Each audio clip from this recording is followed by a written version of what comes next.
Well, the Colt was the first thing that we used every day in practice. It was really pivotal with all of our blocking drills that we did. We worked through it from the beginning of practice all the way through the end because we can't cut blocks, so we're blocking in space the whole time. So we really had to be sound with our technique and being able to cut off the inside and have good hand placement, help adjust the feet.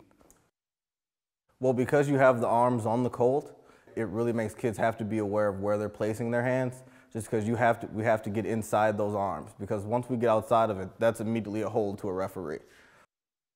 The pad being mobile is probably the best thing for our skill position guys with blocking, just because you're blocking in open space, so it's a lot more difficult. You have to focus on breaking down your feet.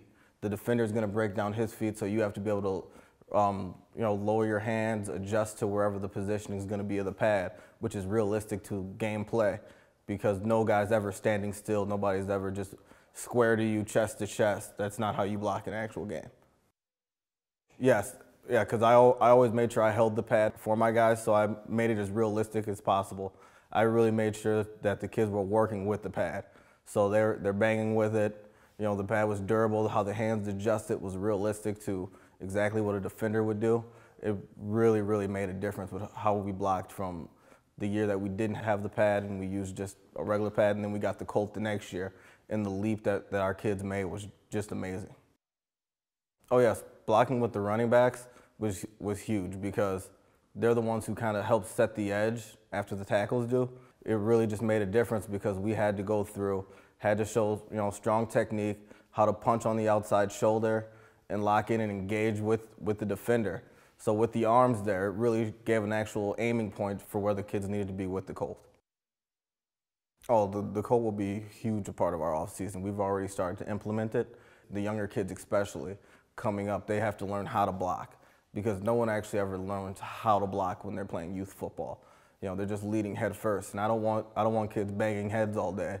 I really want them to focus on using their hands, getting good body spacing, and just really shielding themselves, arms up, thumbs up, and punching. You know, it's really important. So we'll go through with our different drills. Our weight room coordinator is really working with all of that to have our kids use that on a regular basis. Oh, with the releases and everything, it's a part of our everyday routine.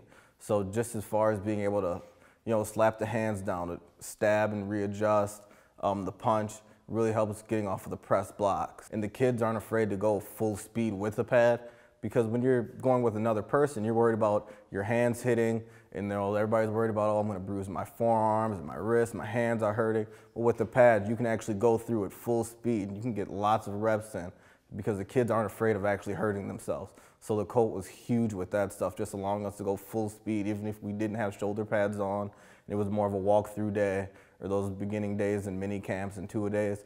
The kids really got to get all of their work in with or without shoulder pads on, so it was huge.